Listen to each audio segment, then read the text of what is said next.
حمزہ ناصر official Islamic channel کو like subscribe کریں۔ بلکہ نماز تو آگے آتی جب انسان وضو کے لیے اپنے چلو میں پانی لیتا ہے تو اللہ تعالیٰ اس کے چلو میں پانی لیتے ہی اس کے گناہوں کو معاف فرما دیتے۔ حضرت عثمان بن عفان رضی اللہ تعالی عنہ آپ ایک جگہ تشریف لائے اور آپ نے پانی منگوایا، پھر اس کے بعد آپ نے وضو کیا اور وضو کرتے کرتے آپ مسکرانے لگے۔ جو لوگ پاس کھڑے تھے حضرت عثمان ابن عفان انہیں کہنے لگے کہ تم نے مجھے پوچھا نہیں کہ میں مسکرایا کیوں؟ لوگوں نے کہا اچھا آپ بتائیں کہ آپ کیوں مسکرائے ہیں؟ تو حضرت عثمان فرمانے لگے کہ ایک دن میں حضور علیہ السلام کے ساتھ تھا تو آقا کریم علیہ السلام نے وضو کیا اور یوں مسکرائے۔ لوگ کھڑے تھے تو حضور نے فرمایا الا تسألونی ما اضحکک، تم نے مجھے پوچھا نہیں صحابہ کہ میں مسکرایا کیوں؟ تو صحابہ نے عرض کی ما اضحکک یا رسول اللہ، حضور آپ ارشاد فرمائے نا کہ آپ کیوں مسکرائے؟ تو حضور نے ارشاد فرمایا ان العبد اذا دعا بوضوء فغسل وجهه حتى الله عنه كل خطيئة اصابها بوجهه واذا غسل ذراعيه كان كذلك واذا طهر قدميه كان كذلك۔ فرمایا جب کوئی شخص وضو کے لیے پانی منگواتا ہے اور پانی منگوا کے اپنے چہرے کو دھوتا ہے اللہ ہر خطا کو چہرے سے دور کر دیتا ہے، اور اسی طرح جب وہ اپنے بازو دھوتا ہے تو ہاتھوں کے سارے گناہ اللہ تعالیٰ دھو ڈالتا ہے، اور اسی طرح جب وہ اپنے پاؤں کو دھوتا ہے تو اللہ تعالیٰ جل شانہ پاؤں کے سارے گناہوں کو دھو ڈالتا ہے۔ نماز کا فضل و شرف اور اس کی فضیلت وہ تو مسلمہ ہے، نماز سے پہلے جو عمل ہے اللہ اس کی برکتوں سے گناہگار کو جہنم کی آگ سے آزادی بخشتا ہے۔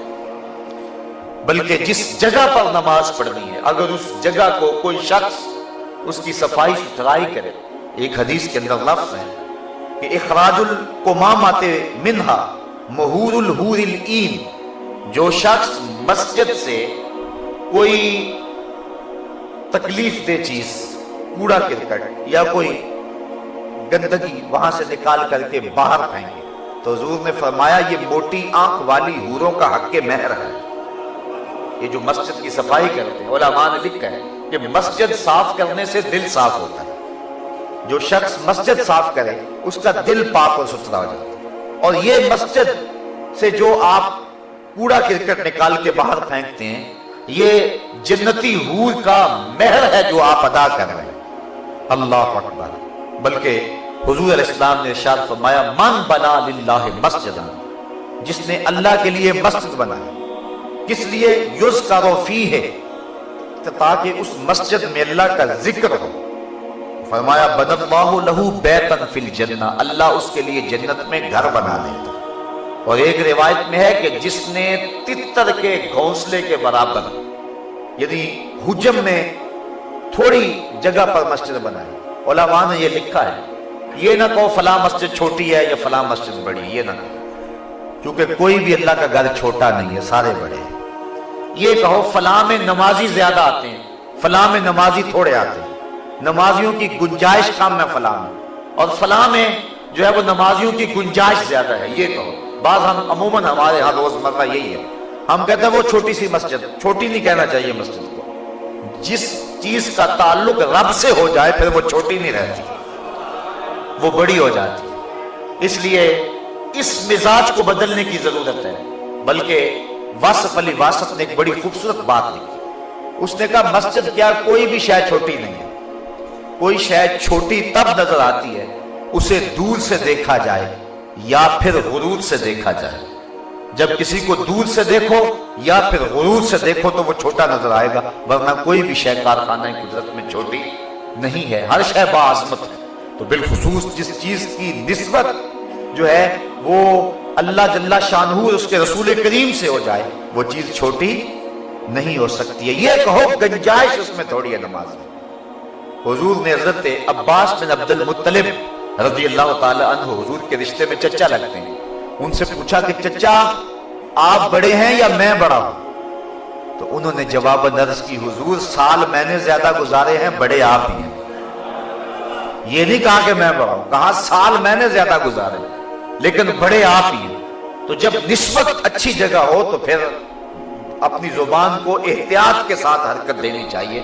تو علماء نے اس جزیے کو بیان کیا ہے کہ یہ نہ کہو چھوٹی مسجد یا بڑی مسجد، بلکہ کہو فلاں مسجد میں نمازیوں کی گنجائش تھوڑی ہے، چھوٹی اس کو نہیں کہہ سکتے۔ تو جس نے تتر کے گھونسلے کے برابر یعنی اتنی تھوڑی جگہ پر مسجد بنائی، اللہ اس کا بھی جنت میں محل بنا دیتا ہے۔ تو جس جگہ سجدہ کرنا ہے، جس جگہ پیشانی رکھنی ہے، اللہ اکبر، وہ جگہ بھی اتنی برکتوں کی حامل ہے۔ بلکہ فرمایا کہ خیر الاماکن، بہترین جگہیں روئے زمین پہ ہیں تو وہ مسجدیں ہیں، اور بدترین جگہیں اگر روئے زمین پہ ہیں تو وہ اسواق یعنی بازار ہیں۔ حکم ہے مسجد میں جلدی جاؤ اور دیر سے آؤ، بازار میں دیر سے جاؤ اور جلدی واپس آؤ۔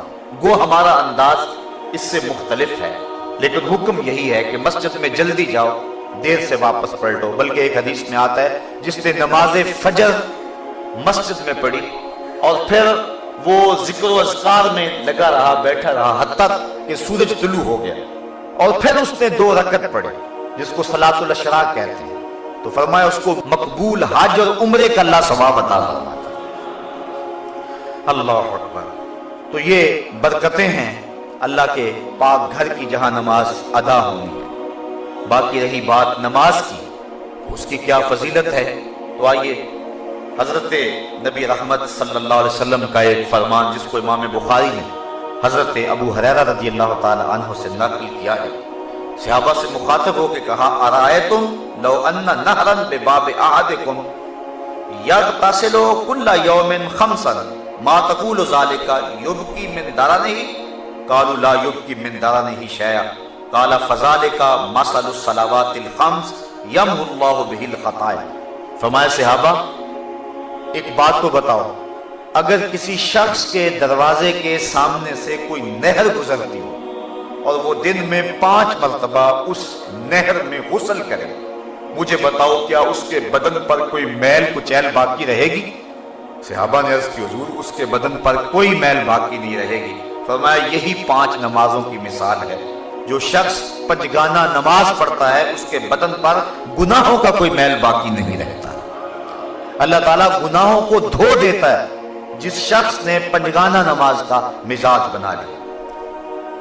صحابہ فرماتے ہیں، اور یہ بھی حضرت امام بخاری نے حضرت عبداللہ رضی اللہ تعالیٰ عنہ سے روایت نقل کی ہے کہ حضور سے سوال کیا گیا ای العمل احب الی اللہ، حضور سب سے زیادہ اللہ کو محبوب عمل کون سا ہے، یعنی کون سا وہ عمل ہے جو اللہ کو سب سے زیادہ محبوب ہے؟ قال الصلاۃ علی وقتہا، فرمایا وقت پہ نماز پڑھنا۔ اولاد بنی آدم کے جتنے بھی اعمال ہیں، اچھے نیک صالح اعمال، ان میں سے اللہ کو سب سے زیادہ محبوب عمل جو ہے وہ وقت پہ نماز پڑھنا ہے۔ ثم ایو، صحابہ نے عرض کی حضور پھر اس کے بعد؟ قالا ثم بر الوالدین، پھر والدین کے ساتھ حسن سلوک کرنا۔ نماز کے بعد سب